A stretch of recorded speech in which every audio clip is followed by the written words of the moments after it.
एक दिवस दिल्लीमध्ये खूप थंडी पडली होती. अशा या दिल्लीच्या अगदी अंग गोठवणाऱ्या मोसमात एका तलावाजवळून बिरबल आणि बादशाह फिरायला चालले. त्या तळ्याकडे पाहून बादशाह बिरबलला म्हणाला, बिरबल, ह्या अशा थंडीच्या दिवसात एखादा माणूस थोड्या पैशांसाठी या तलावात स्वतःला गळ्यापर्यंत बुडवून घेईल का आणि अशी सबंध रात्र काढेल का? त्यावर बिरबल बादशहाला म्हणाला, खाविंद, परिस्थितीने एकदा माणूस गांजला की तो काहीही करायला तयार होतो. असा परिस्थितीने गांजलेला आणि शरीराने काटक असलेला माणूस हे नक्की करू शकेल. अकबर बादशहाला बिरबलाच्या बोलण्यावर विश्वासच बसला नाही, कारण थंडीच तशी कडक होती. तो म्हणाला, असा जर माणूस तू शोधून काढलास तर मी त्या माणसाला 100 सुवर्णाच्या मोहरा देईन. हे ऐकल्यानंतर बिरबल म्हणाला, ठीक आहे खाविंद, मी असा माणूस तुमच्याकडे घेऊन येतो. बिरबलानी एक संपूर्ण दिवस दिल्लीमध्ये शोधून तसा एक माणूस बादशहाच्या समोर आणून उभा केला. बादशहाने त्या इसमाला फरमावलं, तू कुठल्याही प्रकारची ऊब न घेता उघड्या अंगानी पूर्ण रात्र त्या तलावात अगदी गळ्यापर्यंत बुडलेल्या स्थितीत काढायची. कुठल्याही प्रकारची ऊब तुला मिळणार नाही. ही अट मान्य आहे का तुला? तो माणूस अतिशय गरजू होता. तो बादशहाला म्हणाला, खाविंद, पोटामध्ये अन्न नसलं की काहीही करता येतं माणसाला. मी करून दाखवीन. अशा पद्धतीने तो त्या तलावात संपूर्ण रात्र काढायला तयार झाला.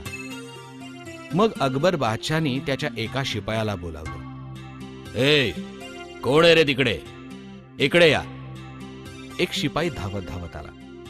त्याला बादशहानी सांगितलं, हा माणूस आपल्या राजवाड्याच्या जवळच्या तलावात रात्रभर काढणार आहे. त्याच्या गळ्यापर्यंत पाणी आहे की नाही हे तू बघायचं. एकही क्षण त्याला बाहेर येऊ द्यायचं नाही. आणि अशी संपूर्ण रात्र तो जर तळ्यात राहिला तर मात्र सकाळी सकाळी त्याला माझ्याकडे घेऊन यायचं. हो खाविंद, शिपाई म्हणाला. तो इसम आणि तो शिपाई दोघं राजवाड्याबाहेर पडले. ठरल्याप्रमाणे रात्रीच्या पहिल्या प्रहरी तो इसम त्या तळ्यात शिरला आणि गळ्यापर्यंतच्या पाण्यामध्ये जाऊन उभा राहिला. रात्रभर खूप थंडी होती. तशाच त्या थंडीत तो कुडकुडत त्या तलावात उभा होता. रात्रभर गार वारे वाहत होते. पाणी अतिशय थंड झालं होतं, जणू काही आता बर्फच होणार. पण तशाही परिस्थितीत त्या गार गार पाण्यात संपूर्ण रात्र त्याने घालवली. दुसऱ्या दिवशी ठरवल्याप्रमाणे शिपाई आणि तो माणूस बादशहाकडे आले. बादशहाच्या समोर उभं राहिल्यानंतर बादशहाने पाहिलं की त्याची अवस्था रात्रभर थंड पाण्यात उभं राहिल्यामुळे अगदी लाकडासारखी झाली होती. बादशहाने त्याला विचारलं, काय रे, तू कसं काय रात्रभर पाण्यात राहू शकलास? आम्हाला कळू तरी दे. त्यावर तो मनुष्य म्हणाला, हुजूर, आपल्या वाड्याच्या सर्वात वरच्या मजल्यावर एक दिवा तेवत होता. रात्रभर मी फक्त त्या दिव्याकडे एकटक बघून सगळी रात्र घालवली. तो एक दिवाच माझा आधार होता रात्रभर. आता या साध्या माणसाला 100 सुवर्ण मुद्रा मिळणार हे ऐकून तिकडे उभ्या असलेल्या बादशहाच्या एका हुजुराला मत्सर पडला. आणि या इसमाचं हे वाक्य ऐकून तो बादशहाला म्हणाला, हुजूर, ह्याला काय अर्थ आहे? आपला राजवाडा जरी त्या तलावापासून लांब असला तरी सुद्धा त्या दिव्याची ऊब मिळालीच की ह्या माणसाला. आणि तुम्ही काय सांगितलं होतं? कुठल्याही प्रकारची ऊब घ्यायची नाही. मग ह्याला 100 सुवर्ण मुद्रा कशा मिळणार? बादशहाला त्याचं म्हणणं पटलं. त्याने त्या इसमाला म्हटलं, हे बघ, मी तुला अगोदरच सांगितलं होतं, कुठल्याही प्रकारची ऊब घेतलेली चालणार नाही. तू अट मोडलीस, त्यामुळे आता तुला 100 सुवर्ण मुद्रा मिळणार नाही. जा, निघून जा इकडून. हे ऐकून मात्र त्या इसमाला काय करावं हेच सुचेना. तो तसाच गहिवरल्या अवस्थेत बिरबलाकडे गेला आणि म्हणाला, महाराज, रात्रभर त्या थंड पाण्यात उभं राहून माझी लाकडासारखी अवस्था झाली ती वेगळीच. शिवाय मोहराही दिल्या नाहीत खाविंदांनी. बिरबलाला आश्चर्य वाटलं. तो म्हणाला, का? काय दिल्या नाहीत? तू तर अट पूर्ण केली होतीस ना?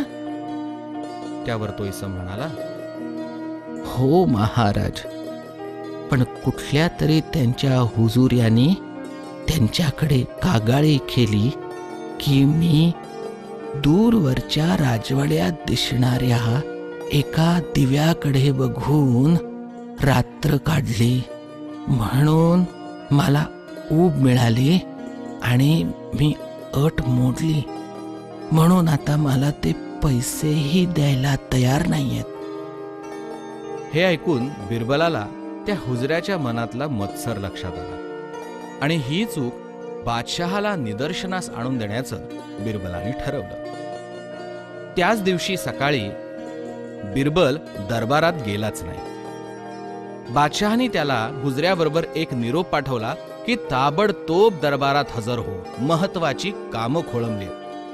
त्यावर बिरबलाने उत्तर पाठवलं, हो हो, मी जरा खिचडी करतोय.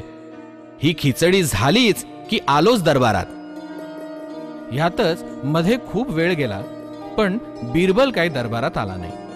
म्हणून बादशहाने पुन्हा निरोप पाठवला की लवकरात लवकर दरबारात येऊन हजर व्हावं. सगळे लोक थांबलेत, कामं खोळंबलेत आणि यावेळेला सूर जरा जास्तच कडक होता. त्यावर बिरबलाने परत निरोप पाठवला की बस झालीच आहे खिचडी, खिचडी झाली की मी आलोच. हा निरोप येऊन सुद्धा नंतर 2 तास झाले. आता मात्र बादशहा रागवला. त्याने ठरवलं, आता आपण प्रत्यक्षच बिरबलाकडे जाऊया आणि त्याला दरबारात खेचून आणूया. म्हणून आपल्या लवाजम्यासकट तो बिरबलाकडे गेला. बादशहाला लांबूनच पाहून बिरबल मनातल्या मनात हसला आणि बादशहा जवळ आल्यानंतर त्यांनी काय केलं, एक मोठी लांब तुळई घेतली. त्याच्यावर अगदी वरच्या बाजूला एक मडकं ठेवलं आणि खाली एक एक गवताची काडी जाळायला सुरुवात केली.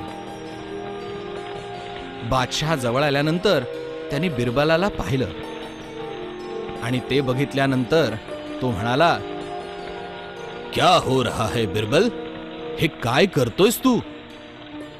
त्यावर बिरबल अकबर बादशहाला म्हणाला, कुछ नहीं खाविन, खिचडी शिजतीये. ही खिचडी शिजली की आलोच दरबारात. त्यावर बादशहाला आश्चर्यही वाटलं आणि रागही आला. त्यांनी जरा गुस्स्यातच बिरबलाला विचारलं, बिरबल, अरे स्वतःला इतका हुशार समजतोस तू?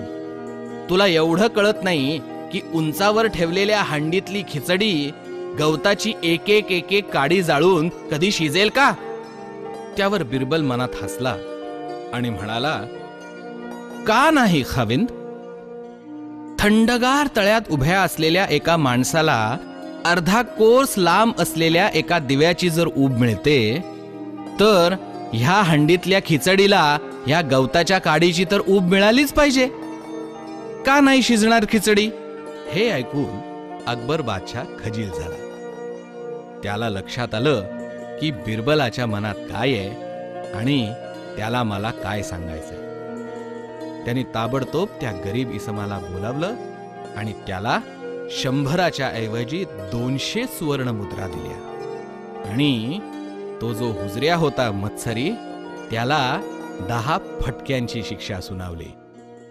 अशा रीतीने बिरबलाने त्या गरीब माणसाला न्याय मिळवून दिला.